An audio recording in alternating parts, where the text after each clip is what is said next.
Vamos falar agora dos 30 anos da Lei de Cotas. O aniversário é no dia 24 de julho agora e quem vai conduzir a entrevista é ele, Marcos Aurélio de Carvalho com o Dr. Cal. Vamos lá para a entrevista. No sábado, 24 de julho, 30 anos da Lei de Cotas para pessoas com deficiência no mercado de trabalho. Conquistas e ameaças de retrocessos.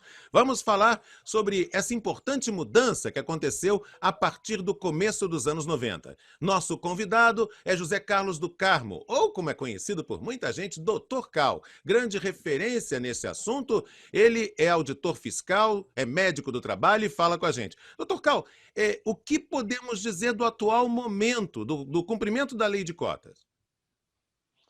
Oi, Marcos, espectadores da UNCB, é um prazer estar aqui com vocês hoje. E a gente vive mesmo às vésperas de um momento especial, que é a celebração do 30º aniversário da Lei de Cotas. E eu acho que a gente vive um momento, ao mesmo tempo, alvissareiro e, ao mesmo tempo, muito preocupante. Alvissareiro no sentido de que, mais uma vez, os dados demonstram que, graças à Lei de Cotas, a gente tem conseguido avançar no resgate deste direito fundamental de cidadania, que historicamente tem sido negado às pessoas com deficiência, que é o direito ao trabalho. A preocupação, entanto, é porque a gente vive um momento que eu considero de desconstrução de direitos e há permanentemente, e agora mais do que nunca, uma série de ameaças à própria lei de cotas. Uma delas até aconteceu no ano passado. A Organização Nacional de Cegos do Brasil, inclusive, alertou a população e alertou o nosso segmento de pessoas com deficiência sobre isso. A ameaça de utilizar, do governo criar uma proposta que utilizaria a própria lei de cotas para inclusão de jovens em geral, não só os com deficiências, nos esquemas nos sistemas de estágio. E há outras também, outras tentativas de recuo em relação à lei de cotas, aquilo que está previsto na lei. Por que isso acontece? Falta uma conscientização da classe política e mesmo de empresários ainda, mesmo depois de 30 anos, sobre a necessidade do cumprimento desses direitos?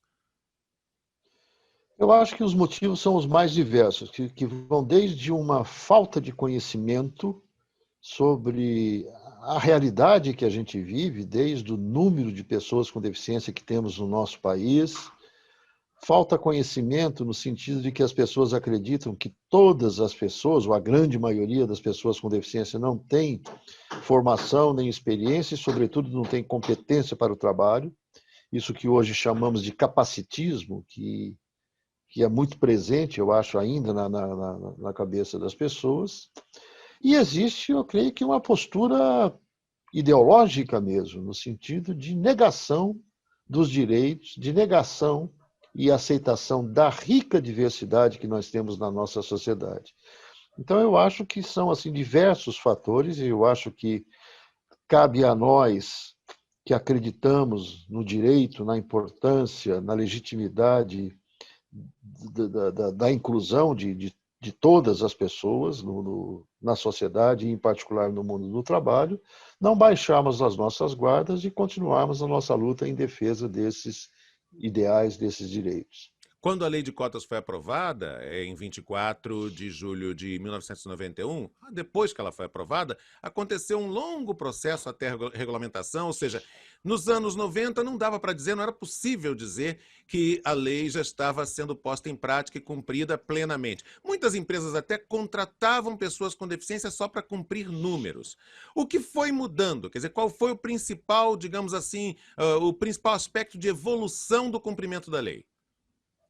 Bom, primeiro, eu costumo sempre dizer que, se a lei de cotas é a principal ferramenta que a gente dispõe para a garantia da inclusão no trabalho das pessoas com deficiência, ela por si só resolve pouco, na medida em que ela precisa ser fiscalizada.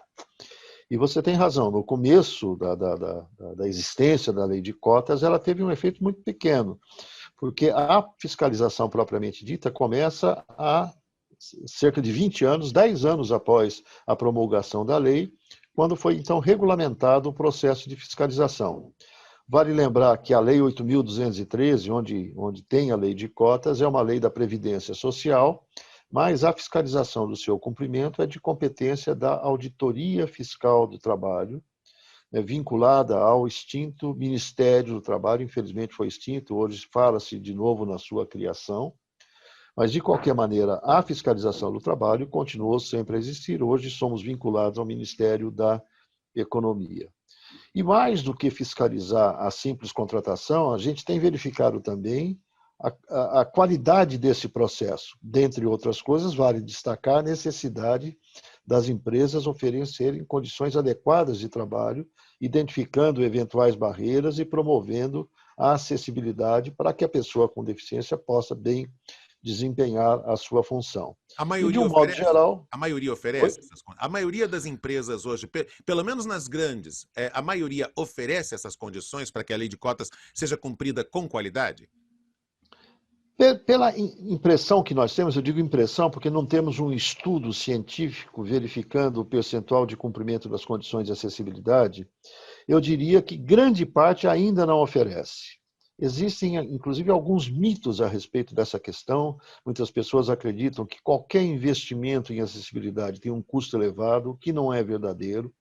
Vale lembrar que, do ponto de vista legal, além da lei de cotas, que obriga a contratação das pessoas com deficiência, desde que a empresa tenha 100 ou mais empregados, existe também uma série de outros diplomas legais que tratam da obrigatoriedade do oferecimento de condições de acessibilidade em qualquer espaço de uso coletivo. Portanto, falamos também de obrigação legal. Mas temos excelentes exemplos. Temos algumas empresas que perceberam a importância, inclusive para que a produtividade das próprias pessoas com deficiência seja garantida, tem oferecido condições bastante interessantes de acessibilidade. Para concluir, porque o tema é bastante complexo, né, é muito importante que a gente, quando pensa nestas questões, o façamos, né, sabendo que as questões exigem uma abordagem interinstitucional, porque não basta resolver os problemas de acessibilidade dentro das empresas. Temos que pensar numa questão muito importante, que é a mobilidade urbana, como garantir que o trabalhador com deficiência possa bem se deslocar da sua casa para o trabalho e vice-versa. A questão da educação acessível, da educação inclusiva, é uma outra questão importante. Portanto, temos vários atores que precisam ser envolvidos nesse processo. Dr. José Carlos do Carmo, Cal, muito obrigado por sua gentileza de participar com a gente no De Olho na Inclusão, no canal YouTube ONCB na Rede. Um grande abraço para o senhor. Um abraço, eu que agradeço. Ele falou com a gente aqui no programa De Olho na Inclusão, aqui no programa que está sempre ligado em tudo o que acontece quando o assunto é inclusão de pessoas com deficiência, seja no trabalho, na escola, a inclusão em geral. Ele conversou com a gente aqui no canal ONCB na Rede. E agora nosso convidado especial comenta. Daqui a pouco eu registro opiniões também que vêm de todo o Brasil sobre essa entrevista marcante do Dr. Cal. Luiz Alberto Melchett de Carvalho e Silva, doutor em História Econômica pela Universidade de São Paulo, nosso comentarista de hoje, sua opinião sobre as abordagens aí do Dr. Cal na entrevista. Brilhantes.